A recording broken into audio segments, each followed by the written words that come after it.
क्या आप जानते हैं कि अगर आपके अकाउंट में पैसे ना हो तो आप यूपीआई के थ्रू पेमेंट कर सकते हैं? हैरान होने की जरूरत नहीं है। दरअसल भारतीय रिजर्व बैंक यानी कि आरबीआई ने 4 सितंबर को बैंकों को इस बात की परमिशन दे दी है कि वो अपने यूपीआई यूजर्स को एक क्रेडिट लाइन फैसिलिटी ऑफर कर सके। यानी आप पहले से सेट लिमिट तक पैसे यूपीआई से क्रेडिट लेकर खर्च कर सकते हैं। अब सवाल ये है कि आखिर ये होता कैसे है। आइए जानते हैं इसके बारे में सब कुछ। अभी तक कस्टमर सिर्फ अपने saving account, overdraft account, prepaid wallet और क्रेडिट कार्ड को यूपीआई सिस्टम से लिंक कर सकते थे, लेकिन अब आप अपनी प्री अप्रूव क्रेडिट लाइन का इस्तेमाल भी यूपीआई में कर सकते हैं और यूपीआई से ट्रांजैक्शन भी कर सकते हैं।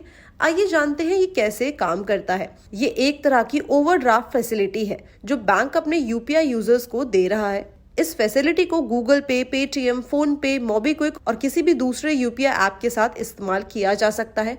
हालांकि सबसे पहले बैंक को आपसे इस फैसिलिटी को एक्टिव करने के लिए परमिशन लेनी होगी।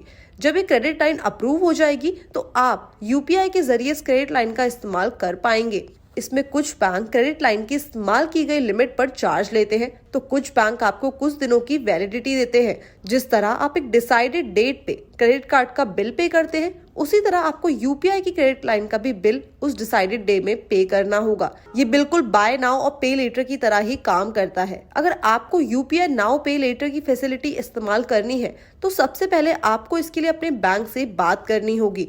आप चाहे तो बैंक की वेबसाइट या ऐप पर भी इसे चेक कर सकते हैं। कई बैंकों ने इसे पहले से ही लॉन्च किया हुआ है और इसकी परमिशन के बाद आपकी क्रेडिट लाइन एक्टिव हो जाएगी। कुछ बैंकों में इसे एक्टिव करने के लिए आप वन टाइम प्रोसेसिंग फीस भी देनी पड़ सकती है, जैसे कि एचडीएफसी बैंक इसके लिए करीबन 150 रुपए का चार्ज लेता है। एचडीएफसी बैंक और आईसीआईसीआई बैंक यूपीआई नाउ पे लेटर की फैसिलिटी के तहत करीब 50,000 रुपए तक की क्रेडिट लाइन दे रहे हैं।